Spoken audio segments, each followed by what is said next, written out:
Bom, vamos lá. Então, sejam bem-vindos. Primeiramente, quero falar que esse vídeo aqui tem um propósito de reproduzir na prática o que a gente viu no último vídeo sobre limpeza de dados para dados para dados estruturados, tá?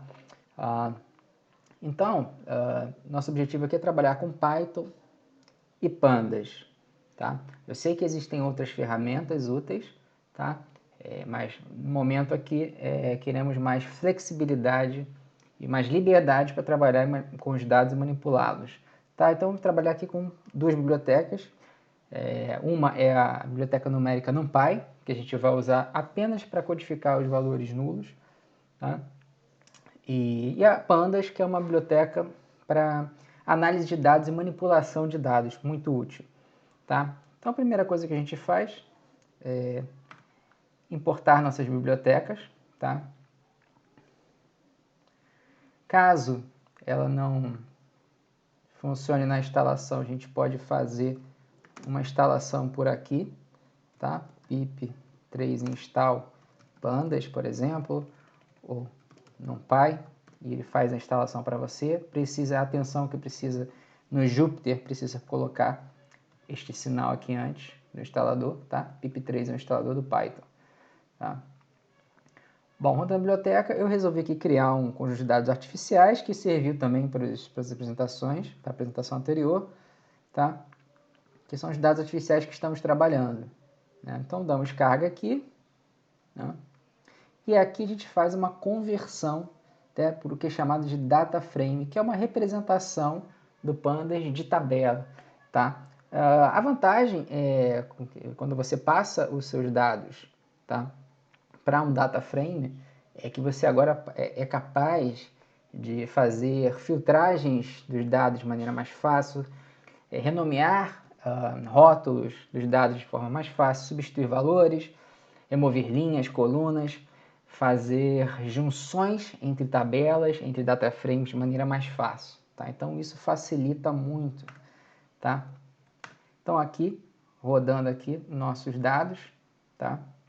E a gente vê que, imagina que agora a gente capturou esses dados e eles têm inconsistências aqui, ó, por exemplo, na variável sexo, por exemplo, essas inconsistências, né, que eu já falei, male com M maiúsculo e minúsculo, né, por extenso, tá? A mesma coisa com feminino aqui.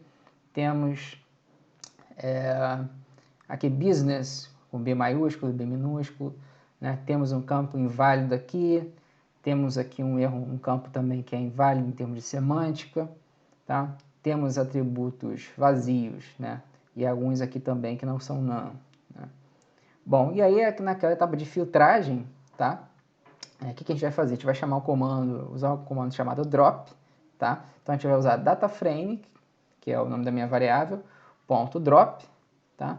Coloco uma coluna que eu quero remover. Bom, para mim, hipoteticamente, não me interessa data de nascimento, então eu escolho aqui a coluna birth para remover. Se eu quisesse remover mais de uma coluna, colocaria aqui age, por exemplo, e removeria mais de uma coluna. Eu posso remover quantas eu quiser, tá? Coloco o eixo, porque é aqui que eu estou dizendo, tá? Quando é eixo 1, estou dizendo que é coluna. Quando é eixo 0, tá? É linha, tá?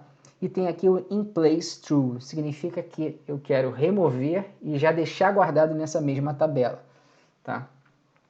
Bom, quando eu faço isso, eu faço já a remoção. Quando dou o data frame, ele já está removido, tá?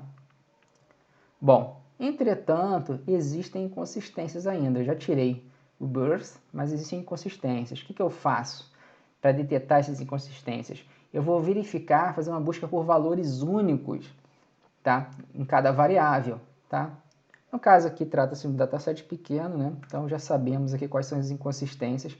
Eu vou dar um unique, tá? Para fazer a verificação. E eu vejo aqui, olha, que a gente tem mais representações do que necessárias para o atributo sexo. Aqui também em job, tá? Então temos aqui, e no income não, tá? Então temos alguns problemas para resolver, né? Então o que a gente vai fazer, tá? A gente vai fazer uma substituição. Então a gente vai para cada atributo, tá? Para cada variável, vamos fazer um replace, tá? dos valores que a gente quer padronizar. Então, todo M minúsculo eu vou passar para maiúsculo, meio eu vou passar para M, tá? F minúsculo eu vou passar para F maiúsculo. Tá? Essa é a minha padronização aqui, eu adotei. Você pode adotar outra padronização, se quiser. Tá? Para job, eu passei para maiúsculo e coloquei 2 S também. Tá? Bom, a gente faz esse processo e a gente tem um novo dataset gerado. Tá? Bom,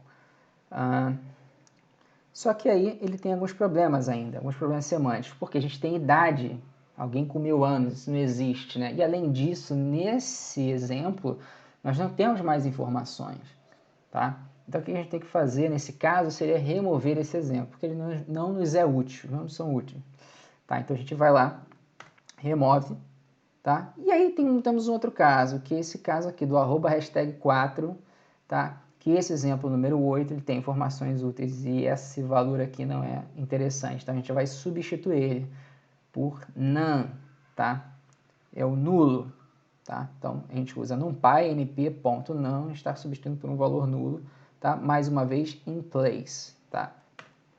Beleza, fizemos e a gente gera o nosso dataset novo, tá? Agora substituímos por none aqui e removemos a linha 0, tá?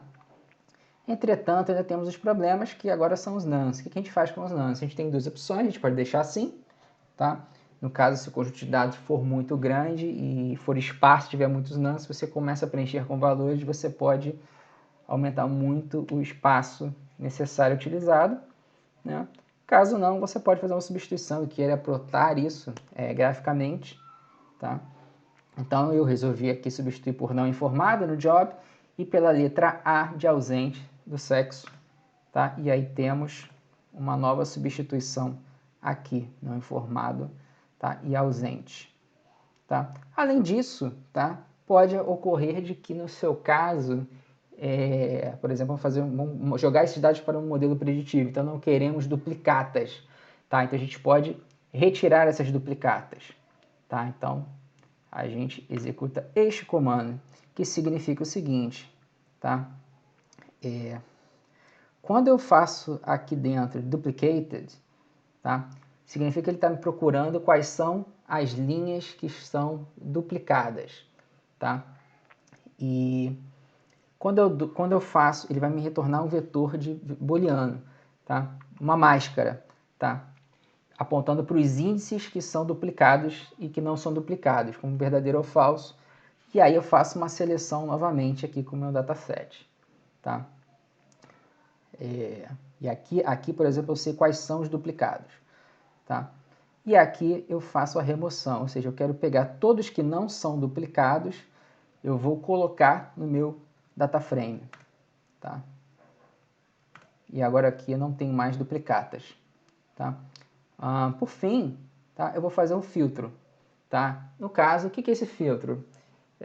Eu quero trabalhar com uma amostra desse conjunto de dados, tá? Que tem a ver com o que eu vou fazer, que eu vou fazer a pesquisa, a minha análise, da minha análise que eu vou fazer, análise exploratória, tá? Então eu coloquei aqui uma regra, tá? Idade menor que 40 anos, menor igual, tá? E não quero que o job seja do ramo de alimentação, tá? Mais uma vez aqui, ó, produzir as máscaras, só para vocês verem, tá? E aqui eu vou aplicar os filtros, tá? Então, os filtros aplicados às máscaras. Por fim, eu tenho o meu conjunto final, tá? Já todo separado para visualização ou eventual predição. Tá? Muito obrigado. Eu vou deixar para vocês o script na descrição.